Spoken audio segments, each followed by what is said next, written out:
আমি এই বক্তব্যের শুরুতে, ভিডিওর শুরুতে একটা কথা বলবো যে মুসলমান ভাইরা বলে থাকেন যে বনু কুরাইজার লোকেরা মুহাম্মদের বিরুদ্ধে অস্ত্র ধারণ করেছে, অর্থাৎ যুদ্ধ করেছে।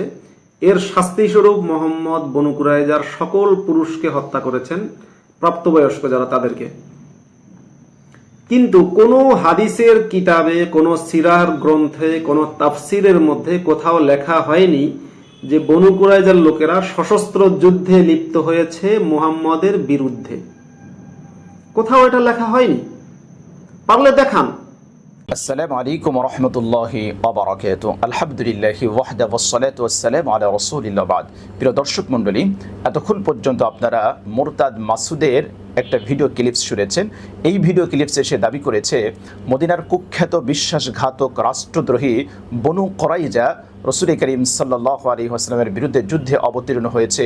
এই মর্মে একটা হাদিসও নেই। আমার তো মনে হয় এই মুরতাদ মাসুদের মিথ্যাচার শুনে স্বয়ং নাস্তিকরাও লজ্জিত যে এত বড় মিথ্যাচার মানুষ কেমনে করে।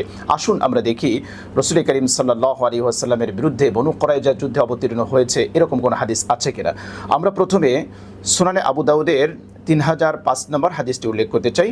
আব্দুল্লাহ ইবনে ওমর রাদিয়াল্লাহু তাআলা আনহুমা থেকে বর্ণিত, তিনি বলেন, আন্না ইয়াহুদা বানি নদীর ও কুরাইজা হারাবু রাসূলুল্লাহ সাল্লাল্লাহু আলাইহি ওয়াসাল্লাম। আব্দুল্লাহ ইবনে ওমর রাদিয়াল্লাহু তাআলা আনহুমা তিনি বলেন যে মদিনার ইহুদি গোত্র বনু নজির এবং বনু কুরাইজা রাসূল করিম সাল্লাল্লাহু আলাইহি ওয়াসাল্লামের বিরুদ্ধে অস্ত্র ধারণ করলে, যুদ্ধে অবতীর্ণ হলে, ফাআজলা রাসূলুল্লাহ সাল্লাল্লাহু আলাইহি ওয়াসাল্লাম বানি নদীর ওয়া আকাররা কুরাইজা ওয়া মান্না আলাইহিম। আল্লাহ নবী সাল্লাল্লাহু আলাইহি ওয়াসাল্লাম বনু নজিরকে উচ্ছেদ করলেন এবং বনু কুরাইজার প্রতি অনুগ্রহ করে তাদেরকে তিনি উচ্ছেদ করেননি। এমনকি অবশেষে হাত্তা হারাবাত কুরাইজাতু, অবশেষে বনু কুরাইজা আবার যুদ্ধে অবতীর্ণ হয়। রাসূল করিম সাল্লাল্লাহু আলাইহি ওয়াসাল্লামের সাথে কৃত চুক্তি ভঙ্গ করে, বিশ্বাসঘাতকতা করে রাষ্ট্রদ্রোহিতায় শামিল হয়, যেটা এই হাদিসের মধ্যে স্পষ্টভাবে উল্লেখ রয়েছে। তাহলে আমরা হাদিসের মধ্যে দেখতে পেলাম যে বনু কুরাইজা দুইবার রাসূল করিম সাল্লাল্লাহু আলাইহি ওয়াসাল্লামের বিরুদ্ধে যুদ্ধে অবতীর্ণ হয়েছে। তারা বিশ্বাস ভঙ্গ করেছে, বিশ্বাসঘাতকতা করেছে, যেটা এই হাদিসের মধ্যে সুস্পষ্টভাবে উল্লেখ রয়েছে। দর্শক মণ্ডলী, আমরা এখানে আরও উল্লেখ করতে চাই বুখারী শরীফের 4028 নম্বর হাদিস।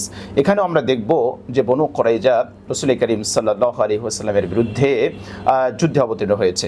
আন ইবনে উমর রাদিয়াল্লাহু আনহুমা قال حاربت النضير وقريظة فأجلى بني النضير وأقر قريظة। আব্দুল্লাহ ইবনে ওমর রাদিয়াল্লাহু তাআলা আনহু তিনি বলেন, হারাবাতিন নদীর ওয়া কুরাইজা, মদিনার দুটি ইহুদি গোত্র নজির, বনু নজির এবং বনু কুরাইজা, যারা মুসলমানদের বিরুদ্ধে, ইসলামের বিরুদ্ধে যুদ্ধ শুরু করলো। ফাআজলা বানি নদীর, নবী করিম সাল্লাল্লাহু আলাইহি ওয়াসাল্লাম বনু নজিরকে উচ্ছেদ করলেন। ওয়া আকাররা কুরাইজাহতা, আল্লাহ রাসূল সাল্লাল্লাহু আলাইহি ওয়াসাল্লাম বনু কুরাইজাকে সেখানে থাকতে দিলেন, বহাল রাখলেন। ওয়ামান্না আলাইহিম, যুদ্ধে অবতীর্ণ হওয়া সত্ত্বেও, বিশ্বাসঘাতকতা করা সত্ত্বেও আল্লাহ রাসূল তাদের প্রতি অনুগ্রহ করে তাদেরকে এখানে রেখে দিলেন। হাত্তা হারাবাত কুরাইজা, এমনকি দ্বিতীয়বার আবার এই বনু কুরাইজা তারা রাসূল করিম সাল্লাল্লাহু আলাইহি ওয়াসাল্লাম ইসলামের বিরুদ্ধে যুদ্ধে অবতীর্ণ হলো। তাহলে বুখারী শরীফে এই হাদিসেও আমরা দেখলাম যে বনু কুরাইজা তারা রাসূল করিম সাল্লাল্লাহু আলাইহি ওয়াসাল্লামের বিরুদ্ধে, ইসলামের বিরুদ্ধে যুদ্ধে অবতীর্ণ হয়েছিল। ঠিক একইভাবে আমরা সহিহ মুসলিমের একটি হাদিস দেখতে পারি, 4484 নম্বর হাদিস। এখানেও স্পষ্টভাবে উল্লেখ আছে যে বনু নজির, বনু কুরাইজা ইসলামের বিরুদ্ধে রাসূল করিম সাল্লাল্লাহু আলাইহি ওয়াসাল্লামের বিরুদ্ধে যুদ্ধে অবতীর্ণ হয়েছিল। অথচ এই মুরতাদ, এই কাজ্জাব, সে দাবি করে যে বনু কুরাইজা যুদ্ধে অবতীর্ণ হয়েছে, এরকম একটা হাদিসও নেই। আসলে এরা তো লেখাপড়া করে কোনোদিন ক্লাসে পাশ করে কোনোদিন মনে হয় ক্লাসে উঠে নেয়, হয়তো ওই পিছনের বেঞ্চে বসেছিল। তা না হলে কোরআন সুন্নাহ জানা একজন ব্যক্তি কি করে মুরতাদ হতে পারে, কি করে নাস্তিক হতে পারে?